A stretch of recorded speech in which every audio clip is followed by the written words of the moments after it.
guys, it's your girl. I know it's been a while and I probably always say that in all of my videos, but Corona's a bitch. Since October I was put on leave twice because we were exposed to Corona twice, so that's 2 weeks in October. So I've been working a lot, trying to clean up the house a lot. I didn't really have time to make videos because I was trying to, make money at work and keep my sanity because, Corona. But anyways, I'm back with a new setup, kind of. I got better lighting, so hopefully it's better this way where you can see more detail. Today we are covering the elevator game.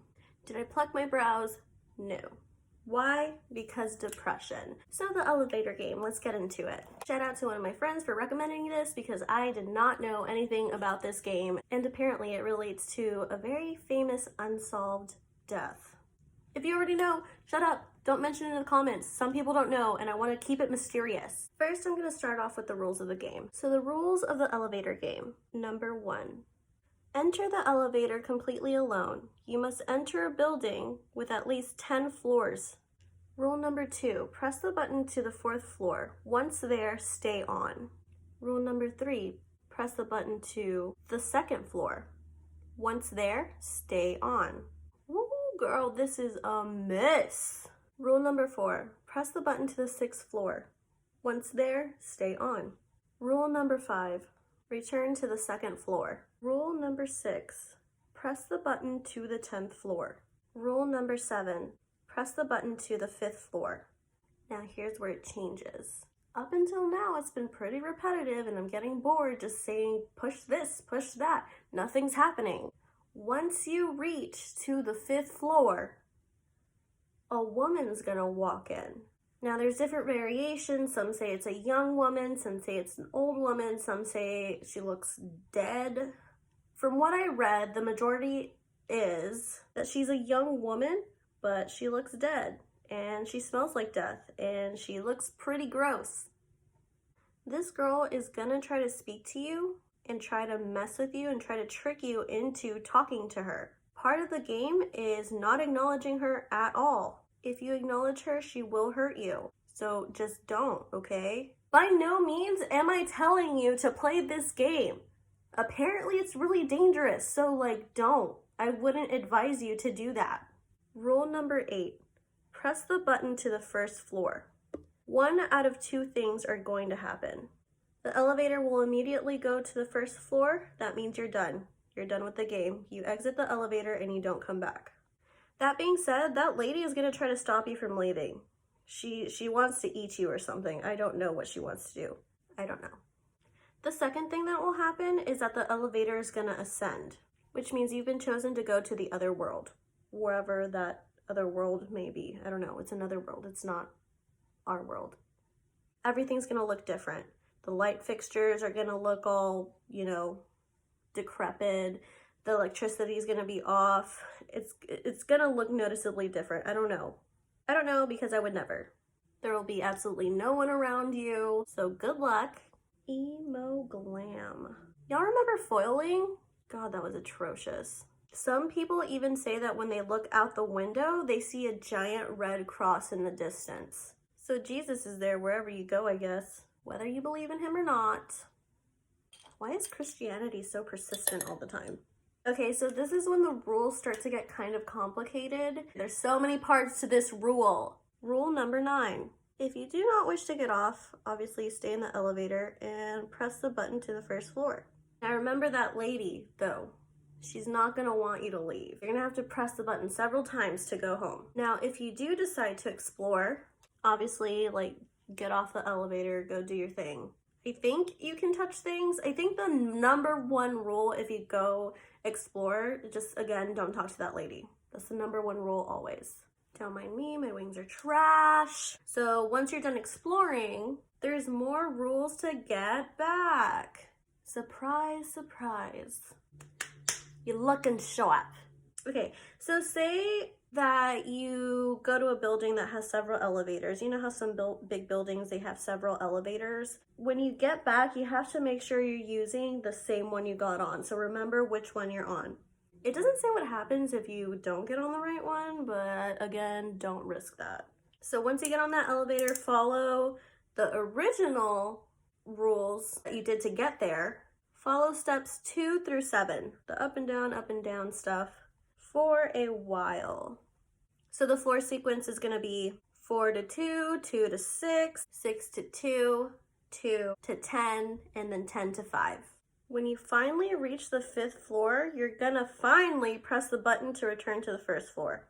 The elevator is going to attempt to take you to the 10th floor, you know, where the other world is. Don't let it do that. Welcome to the Black Parade, baby.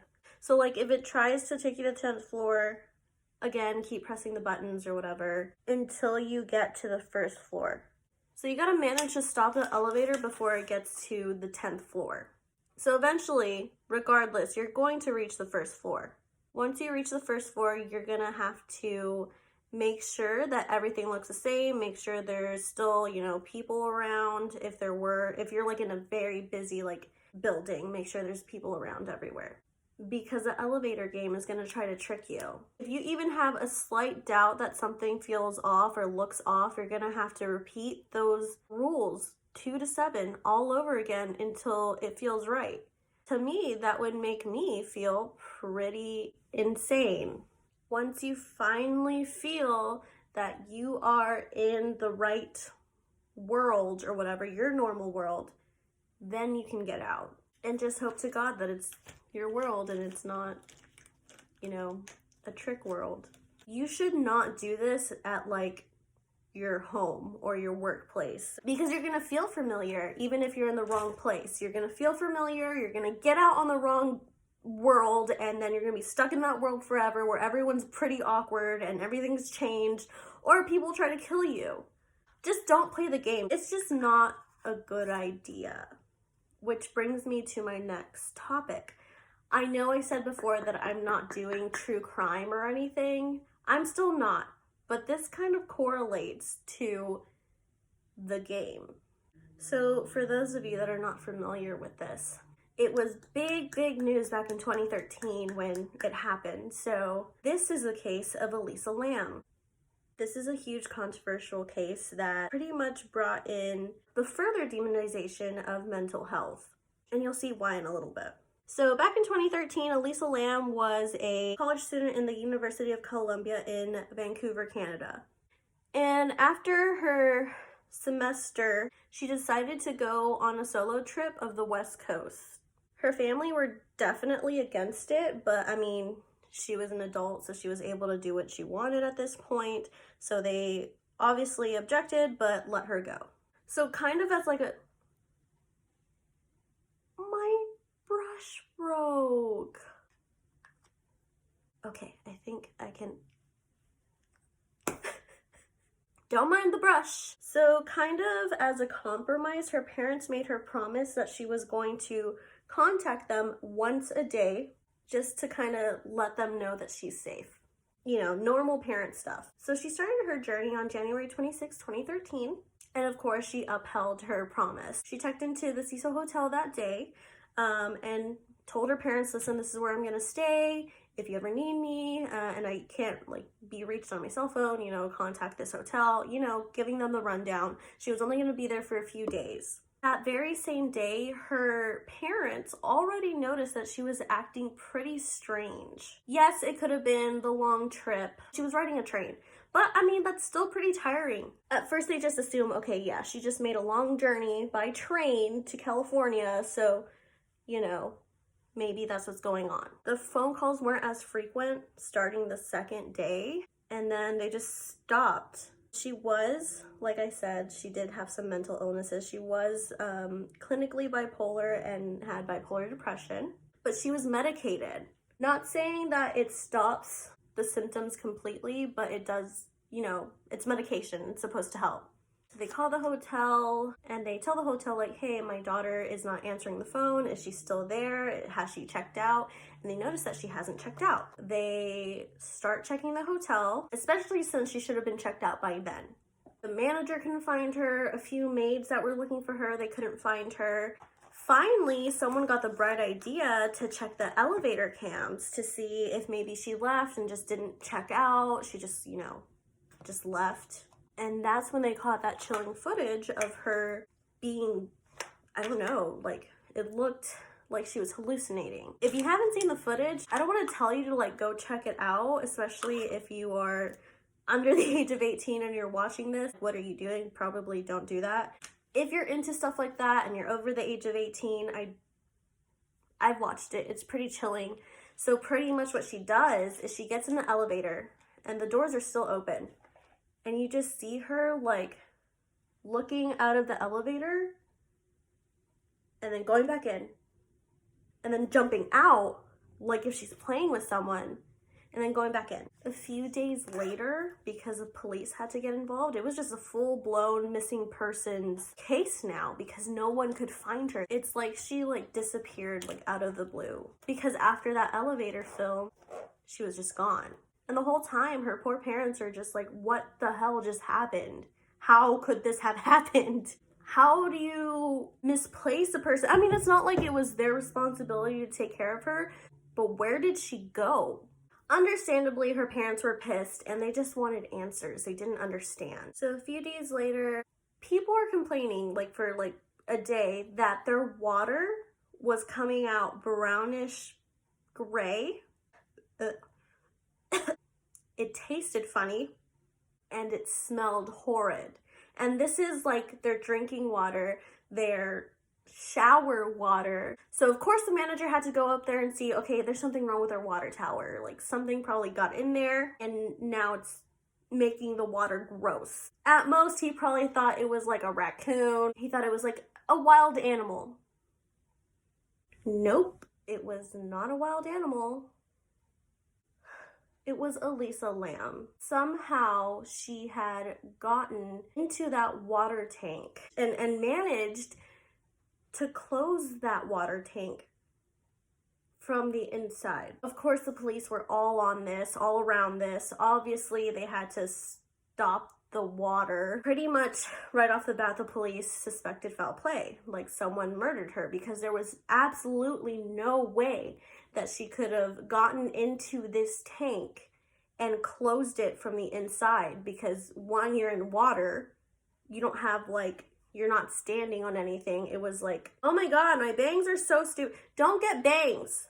Why did I do this? You don't have that leverage because you're not standing on something. She couldn't reach the bottom. It was pretty deep. It's a pretty big water tank. So you don't have that leverage to carry that heavy thing, the top of the water thing, the water tower, and put it back on. It was at least like, I don't know, I think they said like 25 pounds. No, it had to be more.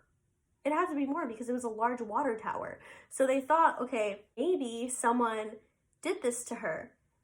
But there was no footage of her even getting out there. There was no footage of her being accompanied by anyone. Like, yeah, she had suite mates, but she didn't really get along with them because it was only for a few days. Like, it was all weird all together. And some conspiracy theorists think that maybe she had, because of the way she was acting in the elevator, that maybe she had played the elevator game and that's what was going on. She probably was killed by the lady of the elevator. Do I think this is real? No. I mean, maybe, but I don't. There has to be something physical that had done this to her. I think a person did it. I'm not saying that I don't believe in the supernatural, because obviously I do. I'm just saying that in this instance, I don't think someone supernatural did this. I think a person did this. And I don't think her mental health had anything to do with her actions. Her mental health probably had something to do with it, but she was only diagnosed with bipolar depression, which, I mean, I don't think bipolar depression causes hallucinations. She probably had something else going on.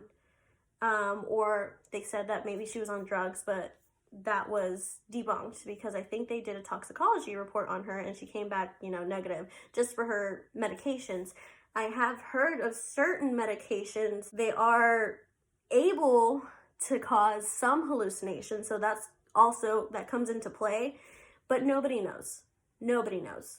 And that's all I'm gonna get into the Elisa Lam case, just that it kind of ties into the elevator game, so don't play the elevator game. Also, don't get bangs. But anyways, this is a look. Okay, as always, feel free to send me your requests of what you would like me to do next. I have a little bit more of a following, so that's great. I started a TikTok, so a little bit of my followers started trickling into YouTube and watching that, so I'm actually pretty excited about that. I get one viral video on TikTok and I all of a sudden think it's me. Like, how can you not recognize? Do you know who I am? I wasn't even in the video. And I also started a new email where y'all can send y'all's paranormal stories to, and it's going to be down below, and you can send any paranormal story to that email, and I will reach out to you. Hey, I'm doing your story, and we'll work together, see what we can come up with. Thank you for watching, hit subscribe, and I hope y'all have a good week.